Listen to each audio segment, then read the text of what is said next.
guys, good morning, good afternoon, good evening, whatever time you are watching. Welcome to NerdFit और हम देखेंगे healthy मी normal मी का second part, क्योंकि कुछ लोग थे जिन्होंने पार्ट 1 के बाद रिक्वेस्ट करी थी. तो लेट्स कंटिन्यू. तो हमारा अब नॉर्मल से स्टार्ट करना है. तो व्हाट एग्जैक्टली इज़ अब नॉर्मल. हर एक सोसाइटी में अलग अलग नॉर्म्स होते हैं जो फॉलो करे जाते हैं कॉमनली. अब फॉर एग्ज़ाम्पल एक पर्सन का सेक्सुअल ओरिएंटेशन हो गया. कुछ सोसाइटीज़ में सेम सेक्स मार्कर लेना है, एक minute. Same gender attraction might be considered अब नॉर्मल, या कुछ सोसाइटीज़ में वो अट्रैक्शन या ओरिएंटेशन एक्सेप्ट करा जा सकता है. नेक्स्ट, कुछ सोसाइटीज़ में लोगों को लगता है कि जो लोग खुल के बात करते हैं, सबसे बात करते हैं, स्किल उनके अच्छे होते हैं, तो वो ज़्यादा एक्सेप्टेबल होता है. कहाँ पे जो इंट्रोवर्टेड होते हैं या बस खुद की सोचते ज़्यादा है, बोलते कम है, वो वाला बिहेवियर एक्सेप्टेबल होता है. तो it differs from culture to culture. तो हमको कैसे पता चले कि कोई बंदा अब नॉर्मल है भी या नहीं भी. तो for that a certain criteria is laid down in psychology, because psychology like any other science tries to diversify things into a specific category, जिसके बाद एक स्पेसिफिक ट्रीटमेंट उनको दिया जाए, राइट. सो अब नॉर्मल बिहेवियर की डेफिनेशन देखेंगे. अब normal behaviour is defined as a behaviour that is disturbing. ये याद रखना है कि जो भी बिहेवियर आप सोसाइटी को डिस्टर्ब कर रहा है, आपका behaviour, that will be considered as abnormal. Next is distressing maladaptive, कि आपकी जो खुद की डेली रूटीन है, डे टू डे एक्टिविटीज़ है, उसमें आपका वो बिहेवियर इंटरफियर कर रहा हो, आपके वर्किंग एबिलिटी को डिस्टॉर्टेड कर रहा हो, परेशानी खड़ा कर रहा हो. तो ऐसे बिहेवियर को हम क्या कह सकते हैं? ऐसे बिहेवियर को हम अब नॉर्मल कह सकते हैं. ओके, तो ये बहुत सारे टाइम पे आपके डिस्टॉर्टेड थॉट्स जो होते हैं कि हमेशा लो फील करना या नेगेटिव सोचना, बहुत सारे समय तक जब ऐसी थॉट्स आपको आती है, तो this can be a mild symptom of a bigger abnormal problem. ठीक है. नेक्स्ट, अब इसके एग्जांपल्स देखते हैं. कुछ लोग होते हैं जिनको हमेशा लगता है कि some person is always having watch on them, कि कोई मेरे को देखे जा रहा है, फॉलो करे जा रहा है, तो दैट इज़ अब नॉर्मल. ये बात अलग हो गई कि अगर आप कहीं रात को अकेले निकल रहे हो and you feel that, that's a different thing. But अगर आपको हमेशा ऐसा लग रहा है तो there might be a problem. Next is ये कीटाणु वाली बीमारियाँ आपने देखी होगी. दैट इज़ वेरी कॉमन कि लोग बार बार अपने हाथों को वॉश करे जा रहे हैं, क्योंकि they feel like there are germs everywhere. There is a specific term for this disease as well. आप खुद उसके बारे में पढ़ना and let me know in the comments. Next is crying always, मतलब बंदा बंदी रोते ही जा रहा है. You are crying yourself to sleep every single day. अगर आपके लाइफ में कुछ तो बड़ा बैड इवेंट हो गया है, you feeling low and sad for a certain period of time, it's okay. लेकिन अगर बहुत टाइम हो गया है, आप अभी भी उसी गम में हो, तो that might be a problem. तो इसके 3 criteria, let's see it point wise. Exam में आप पॉइंट वाइज लिखो, और एग्जाम्पल्स अगर खुद के दे पाओ, मार्कर कहाँ गया, खुद के दे पाओ तो दैट विल बी बेस्ट. या so first one is deviance, next one is personal distress, and last one is failure to function normally. Okay, तो ये कीटाणु वाला एग्जाम्पल है, वो आपको डिवियंस कर देता है, और ये रोने वाला एग्जाम्पल है, दैट इज़ पर्सनल डिस्ट्रेस, और ये दोनों भी आपके डे टू डे फंक्शनिंग को हैम्पर करती है. नेक्स्ट, इसको डिटेल में देखेंगे. Deviance refers to rule breaking behaviour of some kind which fails to conform the norms and expectations of a particular society or social group. जैसे कि हमने देखा था कि अलग अलग कल्चर के अलग अलग एक्सपेक्टेशंस होते हैं, नॉर्म्स होते हैं. अगर आप उसमें रूल ब्रेक कर रहे हो तो दैट माइट बी कंसिडर्ड अब नॉर्मल.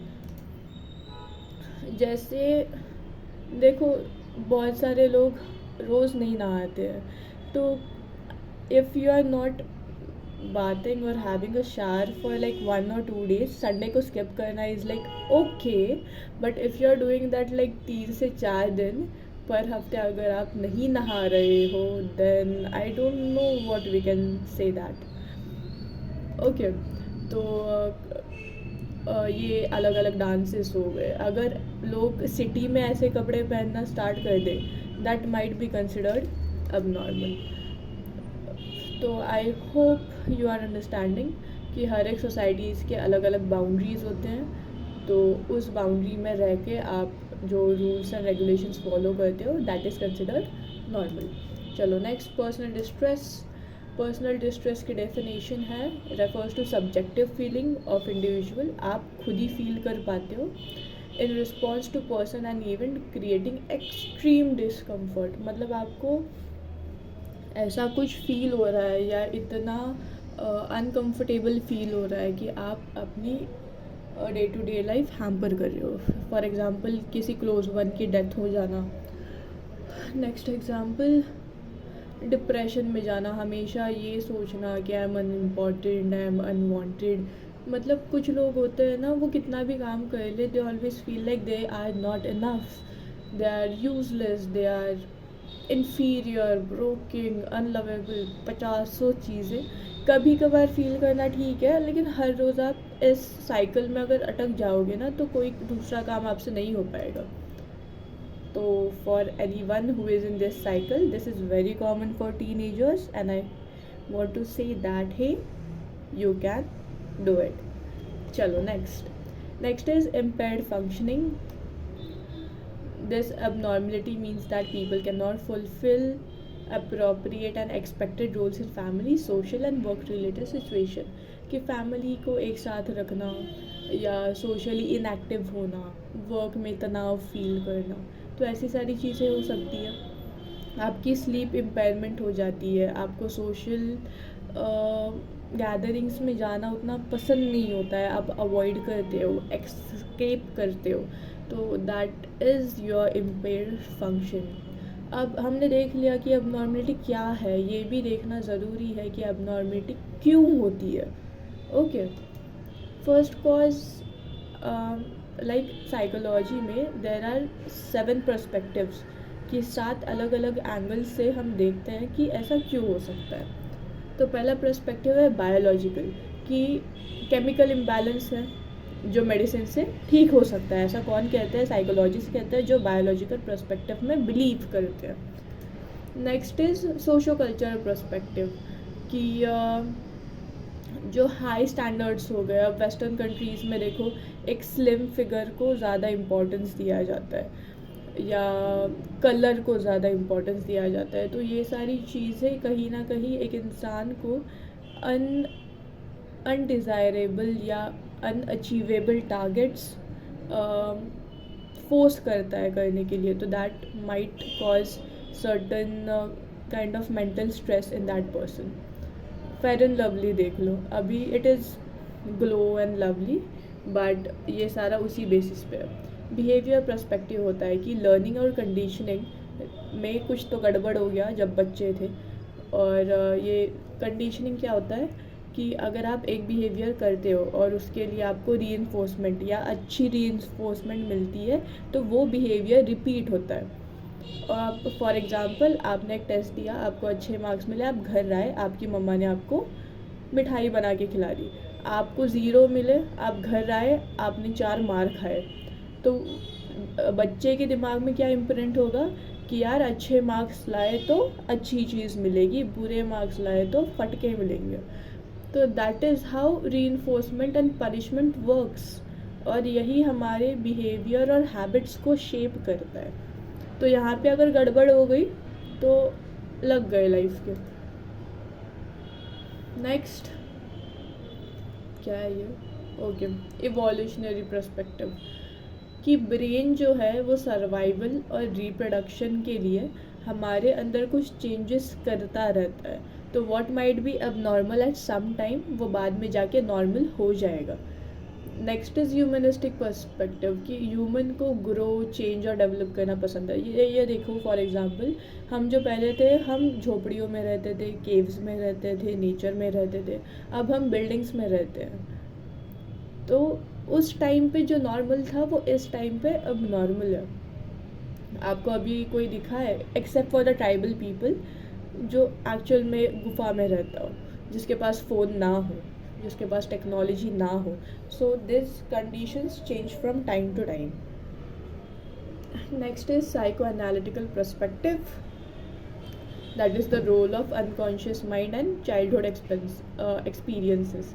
कि बचपन में अगर आपने देख लिया, आपने पेरेंटल फाइट्स देख लिए फॉर एग्जांपल, कि आपके जो फादर थे ममा पर डोमेस्टिक वायलेंस करते थे, तो आपके अंदर वही बिहेवियर इम्प्रिंट हो जाएगा, आप अपने बड़ों को कॉपी करना स्टार्ट कर दोगे and you will feel like this kind of violence is normal, which is absolutely wrong. तो ये सारी चीज़ें होती है। So childhood is the most crucial period of someone's life, इसमें बहुत ध्यान रखना पड़ता है। Next is cognitive perspective, recurrent maladaptive thoughts, false assumption कि ये करना ठीक है। तो ये वाले अजम्पशंस अगर आपके दिमाग में बचपन से हो और अगर उनको करेक्ट ना करा जाए तो they might cause a great nuisance. अब हमारे बुक में क्या करा है, 2 मॉडल दिए हैं कॉजेस ऑफ अबनॉर्मल बिहेवियर के। First is stress diathesis model. तो इस मॉडल में क्या होता है, डिसऑर्डर बायोलॉजिकल और जेनेटिक फैक्टर का रिजल्ट है, ऐसा ये मॉडल कहता है कि नेचर और नर्चर दोनों का एक कॉम्बिनेशन है। नेचर और नर्चर दोनों का एक कॉम्बिनेशन है, और जो भी जेनेटिकली इस सारी चीज़ों में प्री डिस्पोज्ड होते हैं, मतलब उनके पापा को था, उनके ग्रैंडफादर को था, तो उनको ये ज़्यादा एक्सपीरियंस होने के संभावना ज़्यादा होती है कि एनवायरमेंटल स्ट्रेस जब होता है जब होता है वो ज़्यादातर अबनॉर्मल बिहेवियर जो उनके जीन्स के थ्रू पास हुआ है उसको फॉलो करेंगे। Diathesis refers to the vulnerability of that person कि ये ज़्यादा उस चीज़ से अफेक्ट होने की संभावना है। यूसी कुछ लोग होते हैं जिनके पेरेंट्स बहुत खुश रहते हैं, कुछ बहुत लाइट होते हैं, बहुत हल्के फुल्के में जो ज़िंदगी को लेते हैं, ज़्यादातर ये जीन्स उनके पेरेंट्स से ही उनके पास आई होती है। कुछ लोग होते हैं they get very sad and depressed very easily, छोटी सी बात हो जाए वो कोने में जाके बैठ जाते हैं। तो ये ज़्यादातर हेरिडेटरी हो सकता है, ऐसा उस मॉडल का कहना है, मेरा नहीं है। So next model is bio psycho social model. अब इसके नाम में ही सारी चीज़ें हैं। ये क्या बोलता है, बायोलॉजिकल, साइकोलॉजिकल और सोशो कल्चरल फैक्टर्स, मतलब इसने कुछ छोड़ा ही नहीं है। बायोलॉजिकल में जीन्स आ गया, साइकोलॉजिकल में आपके अंदर की थिंकिंग और आपके पास्ट एक्सपीरियंसेस आ गए, सोशो कल्चर में जो आपके आजू बाजू होता है वहाँ से जो आपने सीखा है, और वहाँ पे अगर कुछ गड़बड़ी हो गई तो ये अबनॉर्मल बिहेवियर कॉज करता है। It means that if a person is exposed to worst environment conditions during early childhood, again the importance of early childhood, this cannot be never ever neglected, will make him more vulnerable to abnormal behavior. For example, ऐसा family है कि मम्मा पापा दोनों काम करते हैं, बच्चा घर पे अकेला होता है, नानी जो होती है वो टीवी देखते रहती है, बच्चा अपना अपना करता रहता है, there is no one to make that child comfortable, या छोटी छोटी चीज़ें सिखाना, इंटरेक्शन करना कोई नहीं होता है, तो वो बच्चा लोनर हो जाता है, वो बच्चा इंट्रोवर्ट हो जाता है, वो शाय हो जाता है। तो ये सारी चीज़ें हैं। तो next is challenges faced by adolescence, ये हमारा लास्ट पार्ट है। और आप जो है I guess 11th is around 17-18 years of age max to max, तो आपका एडोलेसेंस ख़त्म होने को आया है। अब ये बहुत पीक करेगा 18-19 पे and then that will reduce धीरे धीरे धीरे धीरे। ओके, तो एडोलेसेंस क्या है, adolescence is the period of storm and stress. क्या हो रहा है क्या नहीं हो रहा है कुछ पता नहीं होता, सेल्फ आइडेंटिटी ढूंढनी है कि मैं कौन हूँ, मेरा काम क्या है, मैं पैदा क्यों हुआ हूँ, and all such thoughts. Then you have inferiority complex कि everyone else is better than me, I am still a piece of shit. Hormonal changes होते हैं, अट्रैक्शन होता है, रिजेक्शन होता है, प्यार होता है, जो भी हो सकता है सब इसी में होता है. फिर आपके बहुत सारे मूड स्विंग्स होते हैं, आप अपने फिज़िकल अपीयरेंस को लेके बहुत ज़्यादा कॉन्शियस होते हो कि कौन मेरे बारे में क्या सोचता है. I attractive to the opposite gender, ये फैक्टर भी बहुत मैटर करता है. Expectations from themselves to perform better, आप खुद कुछ कर दिखाने की चाह होती है. देन सेक्सुअल ओरिएंटेशन, आपको पता चलता है कि आप क्या हो, आपको कौन पसंद है. एंड सेक्स हार्मोन्स हमारे जो है वो एक्टिव होता है. Next please. दिल का तो हाल ही ख़राब होता है. And you become very conscious about your belly और ओवरऑल योर अपीयरेंसेस. आप थोड़े से सदमे में होते हो, और क्या आपको पता है क्या होता है क्या नहीं होता है. Then next is gender identity, a perception of one's own gender which may और may not be corresponding to the birth sex. अब बर्थ सेक्स हो गया मेल या फीमेल, जेंडर आइडेंटिटी क्या हो गया कि मैं कैसे वाले काम करता हूँ. देयर कैन बी मेल्स जिनको कुकिंग पसंद है, देयर कैन बी फीमेल्स जिनको घर के काम पसंद नहीं है, जिनको फॉर एग्ज़ाम्पल फ़ाइट करना पसंद है, जिम जाना पसंद है. सो मस्कुलाइन कैरेक्टरिस्टिक्स में वो हाई होती है, मेल जो होते हैं वो फेमिनाइन में हाई हो सकते हैं. तो आप ये जेंडर रोल आप अपना अपना चूज़ कर सकते हो. ये फ्रीडम आजकल सोसाइटी में हमको दिख रहा है. Those who display both masculine and feminine traits are called एंड्रोजनस.